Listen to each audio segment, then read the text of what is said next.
வணக்கம் friends, welcome to சுபீஸ் wonderland. இன்றைக்கி நம்ம பாவக்காய் வச்சு ஒரு டிஃப்ரெண்ட்டான பொரியல் ரெசிபி தாங்க செய்ய போகிறோம்.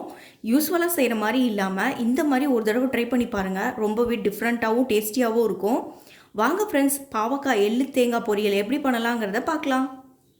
ஃபஸ்ட்டு இந்த ரெசிபி செய்கிறதுக்கு பாவக்காயை நல்லா சின்ன சின்னதாக கட் பண்ணி எடுத்துகிட்டு வந்திருக்கேன்.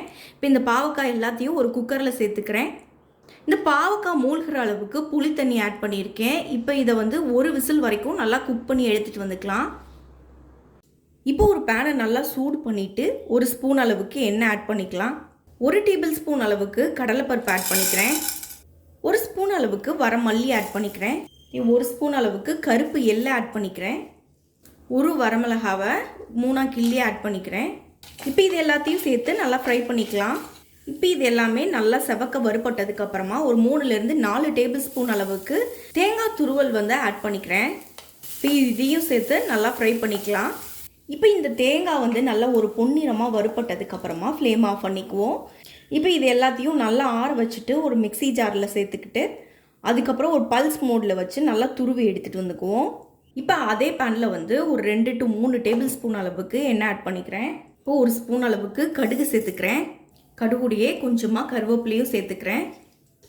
ஒரு 1/4 ஸ்பூன் அளவுக்கு மஞ்சள் தூள் இந்த எண்ணெயிலேயே ஆட் பண்ணிக்கிறேன்.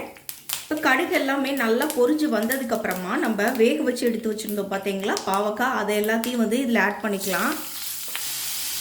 இப்போ இதை நல்லா மிக்ஸ் பண்ணி விட்டுக்குவோம். இப்போ எண்ணெயிலே ஒரு 5லேருந்து 6 நிமிஷம் நல்லா ஃப்ரை ஆகி வந்துடுச்சு இந்த பாவக்காய். இந்த சமயத்தில் நம்ம ஏற்கனவே அரைச்சி வச்சுருந்த எள்ளு தேங்காய் பொடி இதில் ஆட் பண்ணிக்கலாம். இதையும் சேர்த்து நல்லா மிக்ஸ் பண்ணி விட்டுக்கலாம்.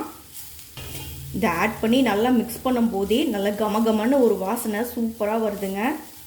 இந்த பொடி சேர்த்து நல்லா கலந்து விட்டதுக்கப்புறமா ஒரு 2 நிமிஷத்துக்கு அதை அப்படியே விட்டுருவோம். பாருங்கள், பாவக்காய் சூப்பராக நல்லா ஃப்ரை ஆயிடுச்சு. ரொம்ப நல்ல வாசனையாக இருக்குது. இப்போ ஃப்ளேம் ஆஃப் பண்ணிக்கலாம்.